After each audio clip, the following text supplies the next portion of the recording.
উল্লাহি বারাকাতুহু। হজে আসওয়াদ পাথর চুম্বন করা, এই জন্য আল্লাহ তাআলার কুদরতি হাতের সাথেই মুসাফা করা। উমরার শুরুতেই প্রথমে হজে আসওয়াদ পাথর চুমা দিয়ে তওয়াফ শুরু করতে হয়। কেউ যদি চুমা না দিতে পারে, দূর থেকে চুমার অনুধাবন করে দুই হাত সামনে রেখে মুখ দিয়ে চুমা দিতে হবে। এটা একটা ইবাদত। এরপরে তওয়াফ শুরু করে দিলেন। উমরায় ইহরাম বাইন্দা নিয়াত করা এক ফরজ, আর এইভাবে 7 চক্কর দেওয়া তওয়াফ করা আরেক ফরজ। মনে রাখতে হবে, প্রথম 3 চক্কর ডাইন হাতের কন্ডা খোলা রাখা একাধারে রমল বীরের গতিতে 3 চক্কর দিতে হবে। এরপরে 7 চক্কর শেষে এই যে মাকামে ইব্রাহিমের বরাবর পিছনে, এইখানে যতদূর সম্ভব পিছনে 2 রাকাত নামাজ পড়তে হবে।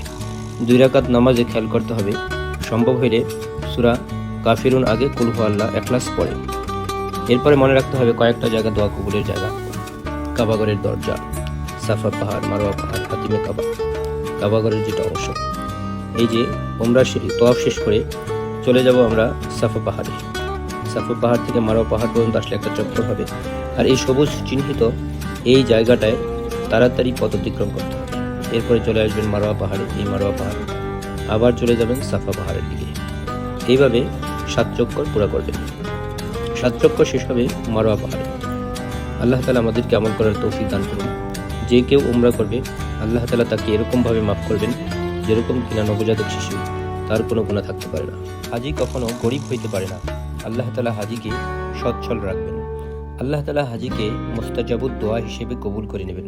তার পুরা জিন্দেগিতে নেক দোয়াগুলোকে আল্লাহ তাআলা কবুল করে নেবেন। এরপরে আল্লাহ তাআলা তাকে তার পরিবার পরিজন থেকে এরকম 40 জন যাদের জাহান্নাম ফয়সালা হয়েছিল, তাদেরকে সুপারিশ করে জান্নাতে প্রবেশ করার তৌফিক দিবেন।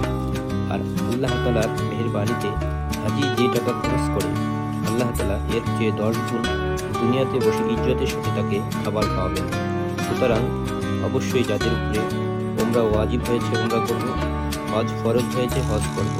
আল্লাহ তাআলা আমাদেরকে আমল করার তৌফিক দান করেন। একটি সতর্কবাণী, মনে রাখবেন, যার উপরে হজ ফরজ হয়েছে কিন্তু সে হজ করল না, এরকমভাবে 5 বছর যদি অতিবাহিত হয়, অবশ্যই তাকে দুনিয়াতে একটি আর্থিক বড় ধরনের ক্ষতি দিয়ে দিবেন। এই জন্য অবশ্যই আমরা সময় মতন হজ করব। হজ ফরজ হওয়ার পরে কেউ যদি গরিবও হয়ে যায়, তারপরও হজের ফরজ তার মাথা থেকে সরে না, তাকে হজ করতেই হবে। এই জন্য সময় থাকতেই হজের ইহতিমাম করবো আমরা ইনশাআল্লাহ।